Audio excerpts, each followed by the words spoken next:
Thank you, Amy, for that overly generous introduction. Thank you, Ann. Thank you, Dan and Cisco, and thank you, Charlie.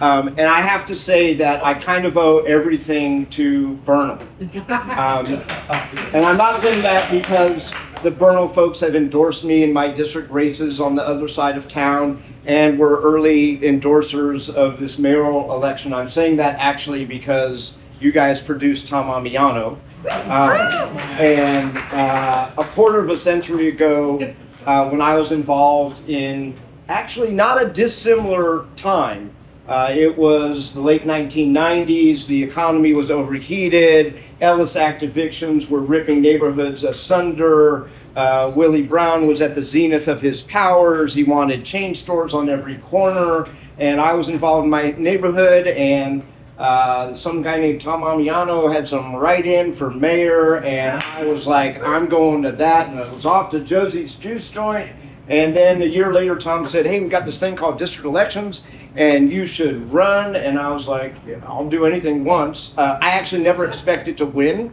but the neighborhood came together, and we had a real grassroots campaign, and we won, and there went the next 8 years of my life, and the truth is, when I walked in the door at City Hall, unlike Hillary Ronan, who actually knew what was going on, I hadn't been a legislator. I wasn't particularly involved in city politics. I mean, I knew what I knew. I cared about landlord tenants. I cared about affordable housing. I didn't know the intricacies of any of that public policy, but I had actually come from the nonprofit world of property acquisitions at the Trust for Public Land and later on at the American Land Conservancy, where we negotiated public interest real estate acquisitions for Native American tribes, parks in the inner cities, wilderness areas in the West. So I was well positioned to negotiate.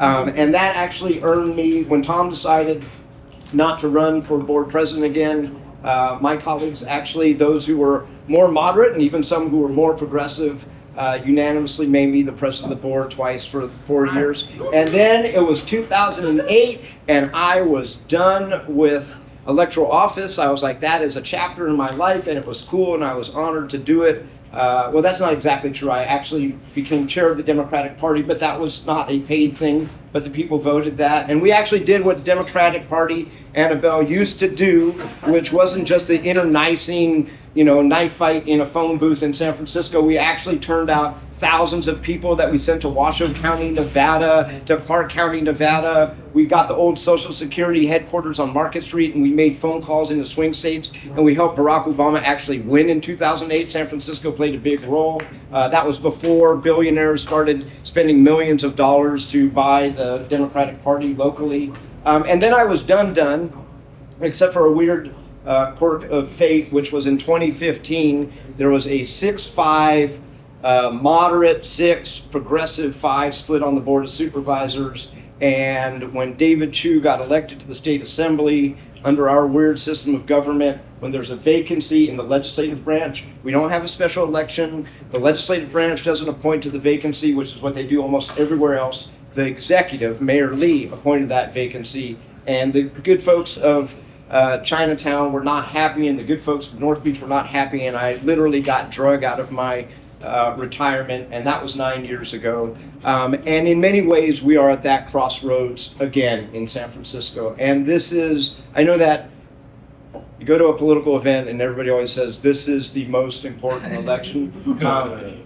This is not the most important election. The most important election is President of the United States, and I'm just in denial about that. But this really is, I think, the most important mayoral election that I can remember in San Francisco history, because never before have a handful of very, very ultra-conservative billionaires been playing in San Francisco politics the way they are now. And when I say ultra-conservative, I'm not talking about the San Francisco moderate, progressive, liberal divide. I'm talking about hard right folks like Bill Obendorf, who have spent over $13 million on the likes of J.D. Vance, Mitch McConnell. That is the money that is in this race. That is the money that is going to my former colleague, your former colleague, Mark Farrell. That is the set of players that Mayor Breed was actually playing to. Ironically, they have left her by the wayside for Mr. Farrell. So we've got a hill to climb, but I wanted San Francisco to actually have a choice. And I'm starting to feel that this is like the election of 2000, where I kind of just threw my hat in the ring to give people a choice. I think we can win this thing. I have to say that I think San Franciscans, who I've always considered to be the smartest, most educated electorate that anybody could ever hope for, have had enough. And I am seeing, we were just talking about last weekend's walk on San Bruno Avenue, Noriega at 35th, Terraville, Irving, just all over the city, the reception, just stay off the internet. Don't look at the internet. But when you walk the streets of San Francisco, it is ready for a pragmatic, liberal, San Francisco values mayor. And I'm seeing that all over San Francisco. The turnout at our headquarters in the Castro on Market Street, 2055 Market, across from the Safeway, has been remarkable, and we're going to need you to help us. We're at the farmers markets all over San Francisco every weekend, and we need help staffing those. The people who've been attracted to this campaign are just absolutely delightful and a lot of talent. So I encourage you to get involved in the race.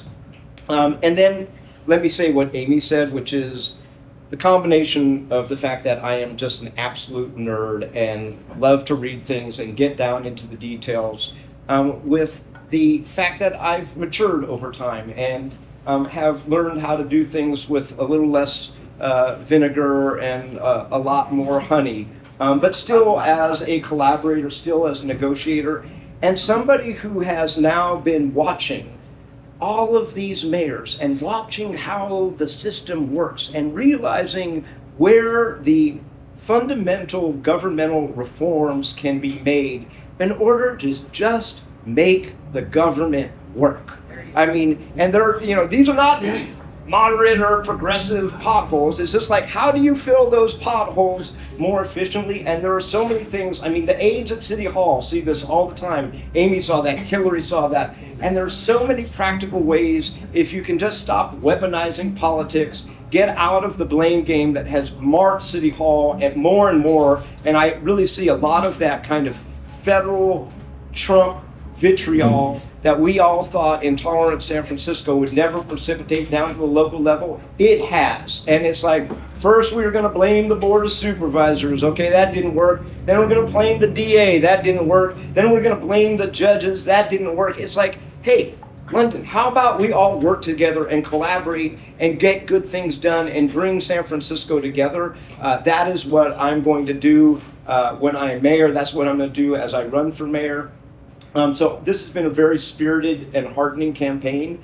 We have 130 days left. So that is either an eternity or a very, very short period of time for us to win our city back.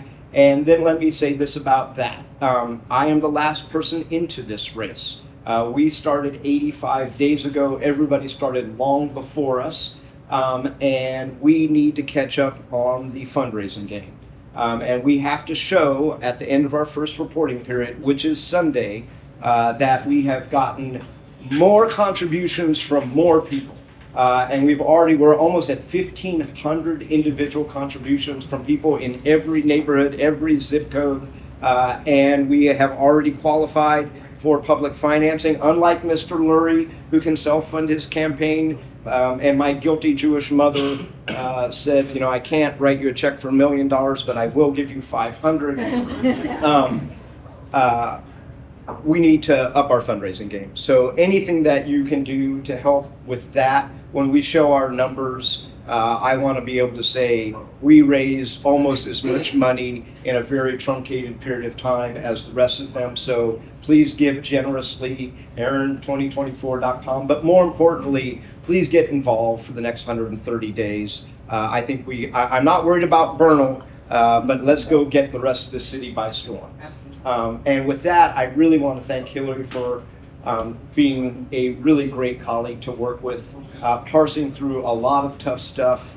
And right now we are in the middle of charter amendments, and thank you for giving the Inspector General charter amendment, which I think is very important. San Francisco has had a spate. We talk about crime, and when all of the candidates are talking about what they're going to do to solve crime, and I'm talking about that too, but the crime that goes on in City Hall and in the government so profoundly erodes the public trust and so profoundly erodes our ability to actually get things done. And San Francisco is one of the only cities in this country that does not have an office of Inspector General, and is arguably the city that needs it most. And so we are making that fundamental reform.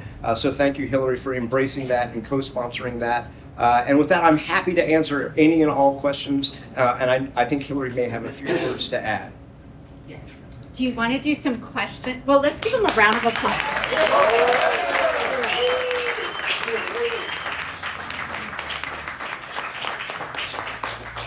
Yeah, go. I have a question about how you picture the campaign in terms of, obviously you need to raise money. Where do you think the bulk of that money is going to go? Are you thinking ads, walking, talking, people out and organizing? So we are running a real live on the ground 50-state strategy, every district in this city. We have just finished the entire Sunset. We have put a flyer on every house in the Sunset. We're moving on to other districts, and all of that is volunteer except for actually, I guess he reigns from Burnham, Mikey Redmond, who is our field director. Mikey. Is Mikey in here? No, I don't see Mikey. And yes, we're going to do direct mail. We're going to probably do a little bit of cable, which is expensive. But yeah, we're going to go by air, by land, and by sea. Jesus. How can Lori's mom give him $1 million? $500 is a little. How? So we have this great Supreme Court, y'all notice, and it's called an independent expenditure. It's a super PAC. Now, how the mother and son don't coordinate, I have not figured out. But the mother gave $1 million to the Friends of Daniel Lurie, as compared to the Daniel Lurie for Supervisor campaign, where you have the $500 limit.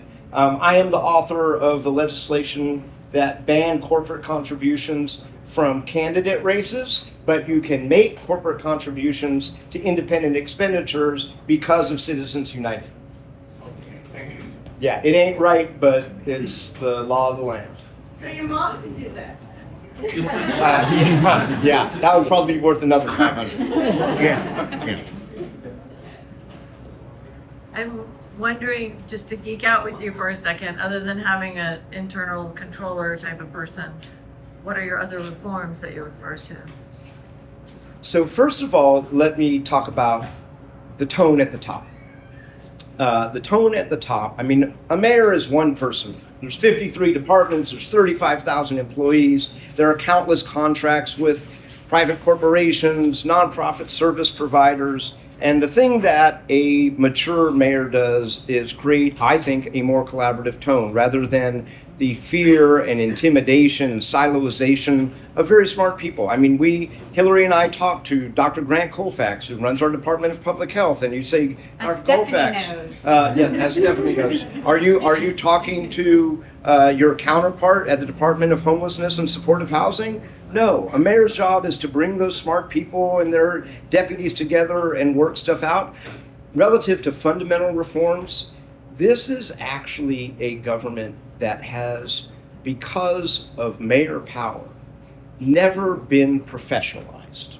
We need to empower a city administrator. We have a unempowered city administrator. And for my money, I would return powers to the city administrator. There's a long history here. It starts in 1932 after the corruption scandal of the turn of the last century, but we end up with a super strong mayor system of government that gets even stronger in the 1996 charter and turns the city administrator into a vestigial remnant. And my desire would be to actually create a more powerful, professionalized city administrator function in the Like the government. city manager. Correct. If there's no more questions, you know I can talk and I have a lot to say. They're my head. So what would be the biggest obstacle in the beginning of your term as mayor that you would address? I think it's our budget.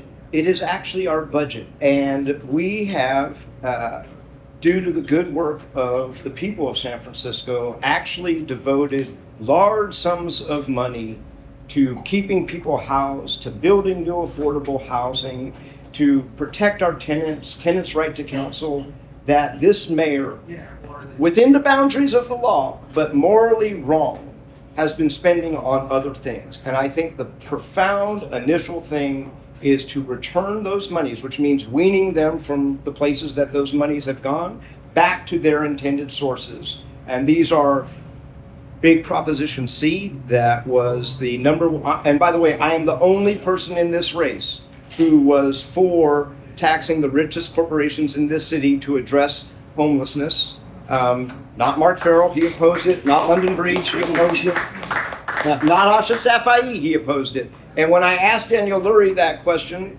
on stage the other night at the second debate, he said, I stayed out of it. So one is making sure that we spend the Prop C money that the mayor has been unwilling to spend. The other is the Prop I money, which was a real estate transfer tax for sales of parcels over $10 million, which Dean Preston put on the ballot, which the mayor has refused to spend on affordable housing. But these are large chunks of money, and it means retooling the budget, which is complicated stuff. Thank you.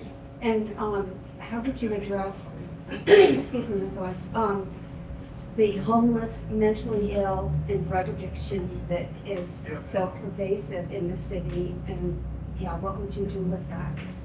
Yeah, some of it is what I said earlier, which is setting a tone and fostering more collaboration. It is also about untangling a web that should have been untangled a long time ago that has only become more tangled. We have 9 different city departments. We deal with them every day. The Department of Public Health, the Department of Homelessness and Supportive Housing, the Department of Children, Youth, and their Families, the Human Services Agency. They issue multiple contracts, often to the same entities. There are 258 different nonprofit service providers. And if you look at this web, it is the most tangled web.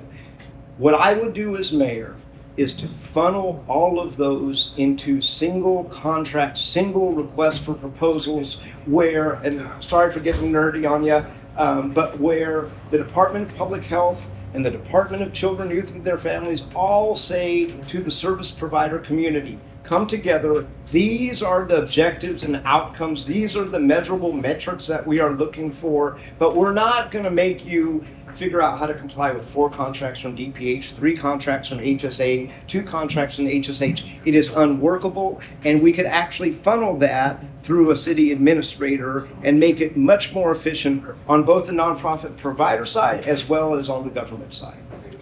So I'm gonna chime in here because it's getting boring. Yeah.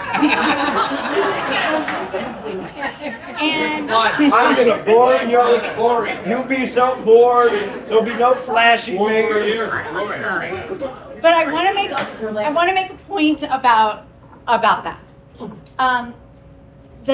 The thing that's wrong with politics in San Francisco right now, and I've been watching it closely for 15 years from the inside, is that everything has been done by sexy press release. You know, like nobody wants to hear that the way to fix the problem is to put 2 people that have power in a room and make them coordinate with each other around arcane, laws and the budget. I mean, it's mind-numbingly boring. But that's what's gonna fix all of the problems in our city. And we know how to do it. But guess what that doesn't do? It doesn't get votes. It doesn't get in the newspaper. What gets in the newspaper?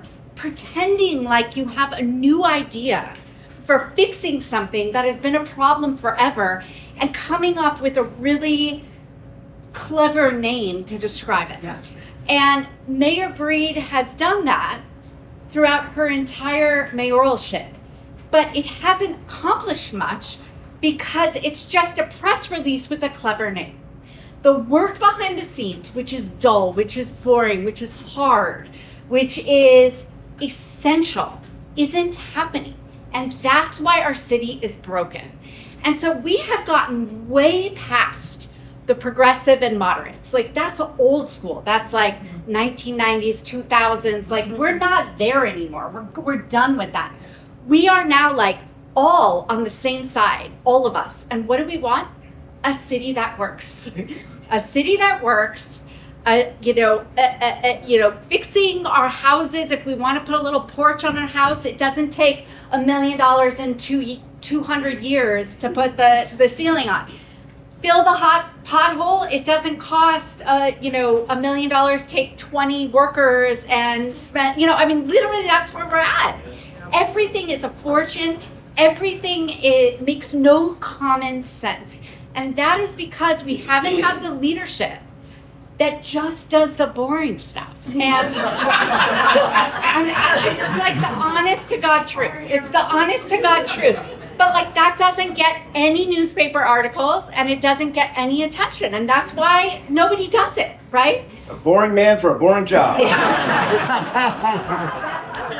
But I will answer your question, but I want to make a couple other points before I make a major fundraising pitch, because that's really my job. But I just have to, it's so liberating not to run for office. I get to tell the truth about everything. I'm no longer at muzzle. The muzzle is off. I can talk to all of you real. So I'm going to be honest with you. A year ago, if you told me that the most important thing to me in the November election and where I was going to put all my work and energy was getting Erin Peskin elected to mayor, I would have told you were crazy. We fight like cats and dogs. We don't agree with each other half the time. We're we're both stubborn as can be. We're both ruthless when we want something. We both had an Israeli parent. We both had an Israeli parent, so we fight each other, whatever. And the reason that I'm doing what I never thought I could ever imagine doing, my friend Erin, is because it has just come down to we need the basics. And there is no question in my mind. There's every other candidate, and then there's Erin. Honestly, it's you want the city to be the city we love. Yep. There's Erin, and then there's every other candidate, and it's not going to happen, And so I was just okay, all those fights we've had all those years, I'm just going to throw them away because I know you are the one to get this stuff done. I know it because I know you, and I've watched you work, and I know what you know, and I know how you work, and I know how you negotiate, and I know that you didn't even really want to run for office. So let me tell you the truth, and Lyle knows this truth because Lyle outed me to his entire after-school program. I have a countdown on my phone for how many days left I have in office. Lyle knows it, and now I'm telling the world. And the reason that I have that countdown isn't because I haven't loved this job, because I've loved it so much. It's because we have a broken government. And try fixing anything in a broken government and you want to pull your hair out and cry every single day. And Erin felt the same way, and we would talk about it all the time. We're we're almost done, we're almost done, we're almost done. And then he saw what was happening, and his beautiful, amazing wife, who I have bowed down to and prayed to, because Cisco knows what a sacrifice this is for an entire family. He could retire. He has his amazing job protecting land for Native American tribes.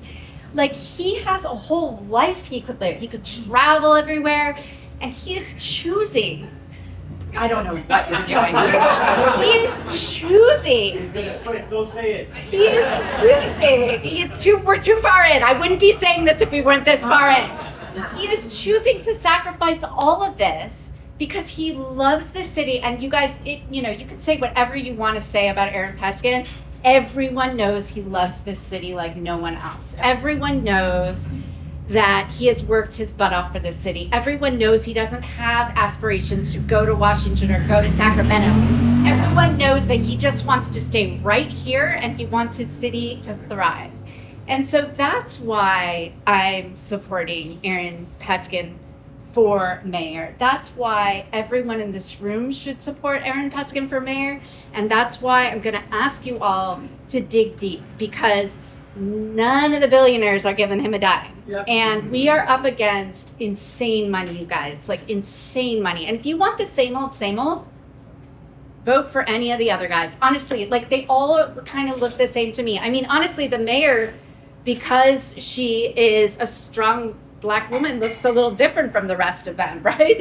But the rest of them are all kind of the same, you know? And so I just ask you, like, if you love this city like I do, if you love this city like Aaron does, if you love this city like Amy does, if you love this city like Ann does, if you love this city like Charlie and Christy do, I mean, that's why the 4 of us, or the 5 of us, got together to do this.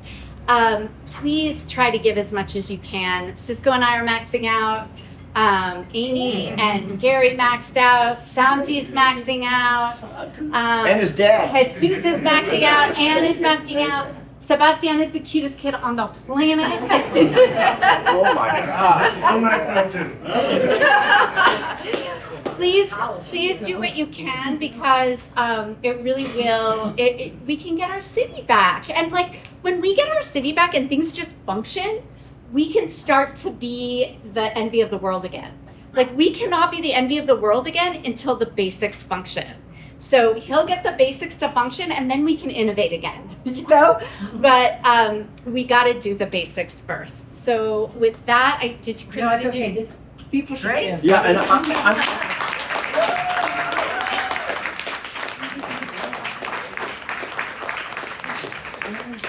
and if anybody wants to join us at Pride with the Harvey Milk Club that also endorsed this campaign, we are float number 73. See you at 11 a.m. on Sunday. Wait, No,